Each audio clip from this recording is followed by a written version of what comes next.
அனைவருக்கும் வணக்கம். இந்த பதிவில் நம்ம எதை பற்றி பார்க்க போகிறோன்னு தெரிஞ்சுக்கிறதுக்கு முன்னாடி மறக்காமல் நம்ம சேனலை சப்ஸ்கிரைப் பண்ணிக்கோங்க. பக்கத்தில் இருக்கிற பெல் பட்டனையும் கிளிக் பண்ணிவிட்டு ஆளுங்கிற ஆப்ஷன் கொடுத்துட்டிங்கன்னா நான் போடுற வீடியோக்கள் எல்லாமே மிஸ் ஆகாமல் நோட்டிஃபிகேஷனில் வந்துடும். இந்த பதிவு மிக மிக முக்கியமான பதிவு, அனைவரும் தெரிந்து கொள்ள வேண்டிய ஒரு பதிவு அப்படின்னே சொல்லாங்க. உங்கள் வாழ்க்கையில் நிறைய பிரச்சனைகளை நீங்கள் தினம் சந்திச்சிட்ருக்கிறீங்க. அதிலிருந்து சீக்கிரமாக மீண்டு வரணும் அப்படின்னு நினச்சிங்கன்னா இப்போ நான் சொல்லக்கூடிய இந்த ஒரு வழிபாட்டு முறையை மட்டும் நீங்கள் செஞ்சீங்கன்னா போதும், கண்டிப்பாக கைமேல் பலன் நிச்சயம் அப்படின்னே சொல்லலாம். எந்த மாதிரி பிரச்சனையாக இருந்தாலும் சரி, திருமணமா, குழந்தை பாக்கியம் வேணுமா, சொந்த வீடு வேணுமா, கடன் பிரச்சனை நீங்கணுமா, பணம் சேரணுமா, இன்னும் எதுவோ நான் சொன்னது பார்த்திங்கன்னா கொஞ்சம் தான். இவை தவிர எத்தனை விதமான பிரச்சனைகள் இருந்தாலும் எல்லாத்தையுமே கலியுகத்தின் கண்கண்ட தெய்வமான நம்முடைய காக்கும் கடவுளான முருகப்பெருமான் அனைத்தையுமே தீர்த்து தருவார் அப்படின்னு சொல்லலாம். சரியா, தீர்வதற்கான முறை குறித்து பார்த்தலாமா? வருகின்ற பிப்ரவரி மாதத்தின் முதல் தேதி, தை மாதத்தின் 18ஆம் தேதி நிறைஞ்ச ஞாயிற்றுக்கிழமைங்க. இந்த ஞாயிற்றுக்கிழமை நாளில் தை மாதத்தினுடைய பௌர்ணமி திதியும் அதே போல் பூச நட்சத்திரமும் இணையுது. இந்த நாளை தான் நம்ம தைப்பூசம் அப்படின்னு சொல்லுவோம். இந்த தைப்பூசம் அப்படிங்கிறது ஆதிசக்தியிடமிருந்து முருகப்பெருமான் சக்தி வேலை வாங்கிய ஒரு நாள் அப்படின்னு சொல்லலாம். அவருக்கு எப்படி இந்த வேல் கிடச்சிச்சோ அதே போல் நம்முடைய வாழ்க்கையில் நமக்கு என்ன தேவையோ அதை முருகப்பெருமானிடம் கேட்கும்போது அவரும் நமக்கு கொடுப்பாரு அப்படின்னே சொல்லலாம். ஏற்கனவே நம்மளுடைய சேனலில் 1.5 மாதத்துக்கு முன்னாடியே இந்த தைப்பூசத்தோட முடிகிற மாதிரி 48 நாட்கள் விரதம் என்னைக்கு தொடங்கணும், எப்படி இருக்கணும், அதே போல் 21 நாட்கள் விரதம் என்னைக்கு தொடங்கணும், அதே போல் 6 நாட்கள் விரதம் எப்போ இருக்கணும், இதெல்லாம் குறித்து வீடியோக்கள் போட்டிருக்கிறேன். நீங்கள் அது எல்லாமே செய்ய முடியலன்னா கூட கவலைப்பட வேணாம். இந்த ஒரு நாள் விரதத்தை நீங்கள் கடைப்பிடிச்சிங்கனாலே கண்டிப்பாக உங்களுடைய கோரிக்கைகள் எப்படிப்பட்டதாக இருந்தாலும் நிறைவேறிய தீரும் அப்படின்னு சொல்லலாம். சரி, இப்போ நமக்கு அந்த ஞாயிற்றுக்கிழமை நாள் முழுவதுமே பார்த்திங்கன்னா இந்த தைப்பூசமானது இருக்குது. நீங்கள் விரதம் இருக்கக்கூடிய நாளில் காலையில் பிரம்ம முகூர்த்த நேரத்தில் எழுந்து குளிச்சுக்கிறது அப்படிங்கிறது நல்லது. இன்னொரு டிப்ஸ் சொல்கிறேன். நீங்கள் உணவு எதுவும் எடுத்துக்காமல் விரதம் இருக்கிறீங்க அப்படிங்கும்போது விரதத்துக்கு முதல் நாளே, அதாவது இப்போ ஞாயிற்றுக்கிழமை விரதம் இருக்கிறீங்கன்னா சனிக்கிழமை நாளே நீங்கள் வீடெல்லாம் சுத்தம் பண்ணிவிட்டு பூஜை அறையில் பூஜை பொருட்கள் எல்லாத்தையுமே சுத்தம் பண்ணி வச்சிட்டிங்க அப்படிங்கும்போது திங்கட்கிழமை நாளில் விரதம் இருக்கிறது அப்படிங்கிறது நமக்கு கொஞ்சம் எளிமையாக இருக்கும். இல்லைனா உணவு எதுவும் எடுத்துக்காமல் ஆடி ஓடி வேலை செய்யும்போது மயக்கம் வருவதற்கு வாய்ப்பு அதிகம். அதனால் முன்கூட்டியே நீங்கள் செஞ்சு வச்சுக்கிறது நல்லது. இப்போ ஞாயிற்றுக்கிழமை நாளில் காலையில் நேரமாக எழுந்து குளிச்சுக்கோங்க, தலைக்கு குளிச்சுக்கோங்க, அதுதான் ரொம்ப ரொம்ப நல்லது.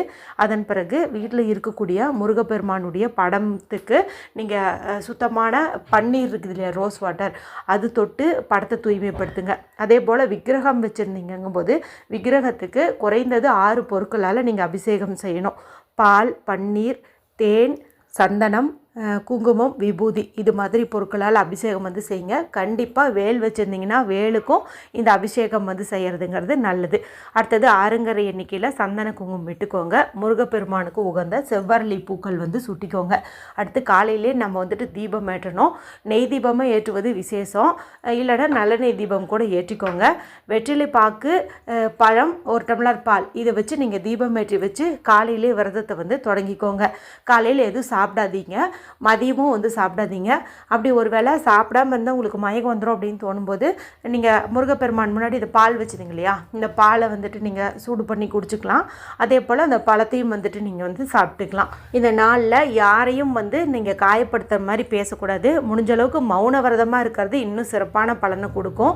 அது மட்டும் இல்லாமல் கந்த சஷ்டி கவசம், கந்தகுரு கவசம், சண்முக கவசம், வேல்மாறல், கந்தர் அனுபூதி, கந்தர் அலங்காரம், இது மாதிரி உங்களுக்கு வீட்டில் புத்தகங்கள் இருந்ததுன்னா அந்த புத்தகத்தை பார்த்து நீங்கள் படிக்கலாம். இல்லைன்னா டிவியில் இல்லை மொபைல் ஃபோனில் இந்த மாதிரி பாட்டை நீங்கள் போட்டுட்டு அதை கேட்டுட்ருக்கிறது அப்படிங்கிறது நல்லது. இல்லைனா ஓம் முருகா ஓம் முருகான்னு நீங்கள் சொல்லிகிட்டே இருக்கிறதும் நல்லது. நம்ம என்ன தான் இந்த வீடியோவில் பாட்டு கேட்குறோம் அப்படின்னாலும் நம்மளுடைய வாய்மொழியாக ஒரு 4 வரி பாட்டாவது பாடணும். அப்படிங்கும்போது முருகருக்கு ரொம்ப ரொம்ப பிடிக்கும். நம்ம ராகம் போட்டு பாட வேண்டாம், சும்மா உங்களுக்கு தெரிஞ்ச மாதிரி நீங்கள் பார்த்து படிச்சிங்க அப்படின்னா கூட போதும். அதுவும் இந்த நாளில் நீங்கள் அந்த வேல்மாறலில் ரிப்பீட்டாக வரக்கூடிய அந்த 4 வரியை நீங்கள் சொல்கிறது சிறப்பு. ஏன்னா இந்த நாளில் தானே முருகப்பெருமானுக்கு வேல் கிடச்சிச்சு. அப்போ வேலை சிறப்பிக்கும் விதமாக இந்த 4 வரியை நீங்கள் சொல்லலாம். திருத்தணியில் உதித்தருளும் ஒருத்தன் மலை விருத்தன் எனது உளத்தில் ஒரே கருத்தன்மையில் நடத்து குகன் வேலை, இது கூட நீங்கள் சொல்லலாம். அந்த நாளில் கண்டிப்பாக வந்துட்டு நீங்கள் நிலைவாசல் பூஜையும் செய்கிறது ரொம்ப நல்லதுங்க. நம்ம குளித்து முடிச்சதையுமே நிலைவாசல் படியை தூய்மைப்படுத்திட்டு புதுசாக அங்கே சந்தன குங்குமம் விடுவது, 2 பக்கமும் 2 மண்ணகலில் நல்லெண்ணெய் ஊற்றி தீபம் ஏற்றுவது, அந்த 2 விளக்குக்கு பக்கத்துலேயும் செவ்வரளி பூக்கள் ஒரு 2 போடுறது, பக்கத்தில் வந்துட்டு 2 ஊதுபத்தி சொருகி வைக்கிறது, இதெல்லாமே வந்து அவசியம். ஏன்னா நிலைவாசலை வந்து நம்ம கமகமன்னு வச்சுக்கிட்டோம்னாவே மகாலட்சுமி கடாட்சம் வந்து பெருகும். அதனால் நீங்கள் குளித்து முடிச்சதையுமே முதல்ல இந்த நிலைவாசல் பூஜையை முடிச்சுக்கோங்க. அதன் பிறகு கூட முருகப்பெருமானுடைய படத்தையெல்லாம் தூய்மைப்படுத்திட்டு நான் சொன்ன மாதிரி வழிமுறைகளை வந்துட்டு நீங்கள் கையாளுங்க. அடுத்தது இப்போ மாலை நேரம் ஆயிடுச்சு அப்படிங்கும்போது இப்போ இந்த மாலை நேரத்தில் நீங்கள் மறுபடியும் வந்து குளிச்சுக்கிறது அப்படிங்கிறது நல்லது. காலையிலே தலைக்கு குளிச்சிட்டிங்க அப்படிங்கிறதுனால நீங்கள் மாலை நேரத்தில் உடம்புக்கு குளிச்சிங்க அப்படின்னாவே போதும். அடுத்து நீங்கள் வந்து சாம்பார், புளிக்குழம்பு, ரசம், அதே போல் இந்த வடை பாயாசம்லாம் செய்யும் இல்லையா, இந்த மாதிரி நீங்கள் செஞ்சு படையலிட்டு வழிபாடு செய்யலாம். இல்லைன்னா 6 வகையான உணவு, அதாவது ஒரு சாதமாக நம்ம கலவை சாதம் பண்ணோம் இல்லையா, அது மாதிரி 6 வகையாக பண்ணுங்கள். எலுமிச்சை சாதம், தயிர் சாதம், சக்கரை பொங்கல், இந்த மாதிரி கூட நீங்கள் வந்துட்டு 6 வகையான சாதம் வந்து பண்ணலாம். இதெல்லாம் செய்கிறதுக்கு ரொம்ப சிரமமாக இருக்குது அப்படிங்கும்போது சர்க்கரை பொங்கல், தயிர் சாதம் இது செய்கிறது ரொம்ப ரொம்ப நல்லது. இது மாதிரி ஏதாவது ஒன்று நீங்கள் செஞ்சுக்கோங்க. செஞ்சுட்டு மாலை வேளையில் நீங்கள் வந்துட்டு ஒரு மணப்பலகையை எடுத்துக்கோங்க. அதில் அரிசி மாவுனால் சத்கோணம் வரைஞ்சி சரவண பவன் வந்து எழுதிக்கோங்க. இப்போ 6 வெற்றிலை கொண்டு நீங்கள் தீபம் ஏற்றணும். உங்களுக்கு வெற்றிலை தீபம் எப்படி ஏற்றணுங்கிறது தெரியும், நான் சொல்லணுன்ட்டு அவசியம் இல்லை. அதனால் நீங்களே வந்துட்டு நல்லபடியாக எப்பவும் போல் சஷ்டிக்கு கிருத்திகைக்கெல்லாம் ஏற்றுவீங்க இல்லையா, அதே மாதிரி வந்து ஏற்றிடுங்க.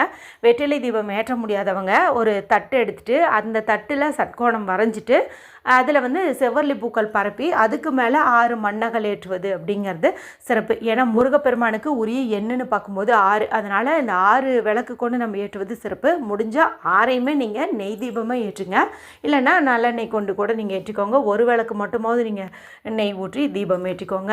இப்போ இந்த தீபத்தை பார்த்த மாதிரி உங்களுடைய கோரிக்கைகளை வந்து நீங்கள் முன்வைங்க.